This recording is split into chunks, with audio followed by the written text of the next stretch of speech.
দেবে না রে মুসলমান, বিশ্ব নবীর অপমান, বিশ্ব নবীর দুশ্মন, হুঁশিয়ার সাবধান, হুঁশিয়ার সাবধান, বিশ্ব নবীর দুশ্মনেরা দিয়ে ফিরে রক্ত, আরো দেব রক্ত, রক্তের ভাঙিয়ে দিয়ে রক্ত, আরো দেব রক্ত, ছেড়ে দেবে। আমরা জীবিত থাকবো আর বিশ্ব নবীকে গালি দেবে, আমরা কখনো বরদাস্ত করতে পারি না।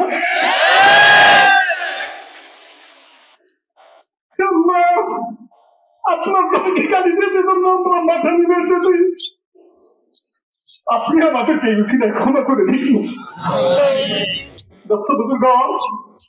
আমরা ভারতের সরকারকে অবগত করতে চাই, যারা বিশ্ব নবীকে গালি দিয়েছে তাদেরকে অনতিবিলম্বে প্রকাশ্যে মানুষের সম্মুখে দৃষ্টান্তমূলক শাস্তির ব্যবস্থা করুন।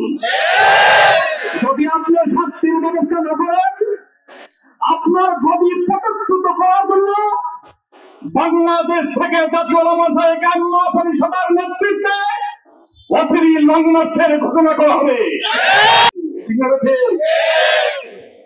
হিন্দু ভাইরা, হে ভারতবাসী, আপনারা আল্লাহকে মানেন, ঠিক না? ঠিক। আল্লাহ নিজে ঘোষণা দিয়েছে যে আমি আমার হাবিবকে উত্তম চরিত্র দিয়ে সৃষ্টি করেছি। আপনার দেশের সরকারি দলের লোকেরা আমার নবীর বিরুদ্ধে কথা বলার সাপোর্ট করেছে। এই জন্য সারা পৃথিবীর মুসলমান আজকে ঐক্য হতে হয়েছে।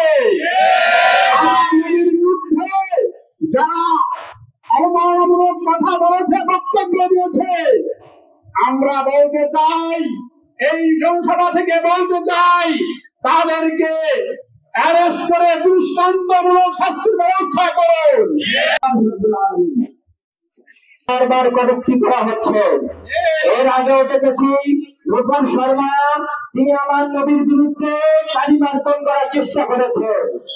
আমরা এখন দেখছি হিন্দু ধর্মের পণ্ডিত রামগিরি, তিনি আমার নবীর বিরুদ্ধে ইজ্জতের উপরে কালি মার্তনের চেষ্টা করছে।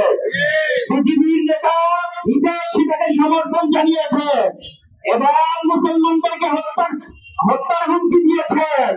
মুসলমানরা তাদের বাচ্চা একটা মুসলমান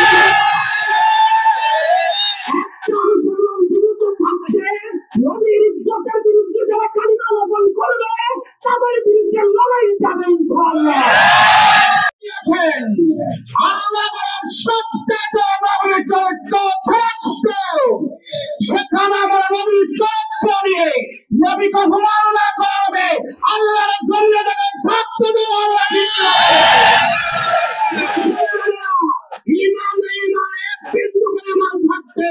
আমার আমরা সইতে পারবো না, ঠিক কিনা বলে?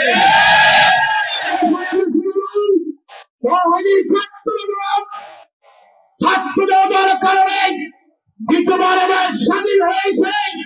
আমার দেশ গোটা পৃথিবী এই মুসলমান তৌহিদি জনতা ইসলামের স্বাধীন করবে, ঠিক কিনা বলে?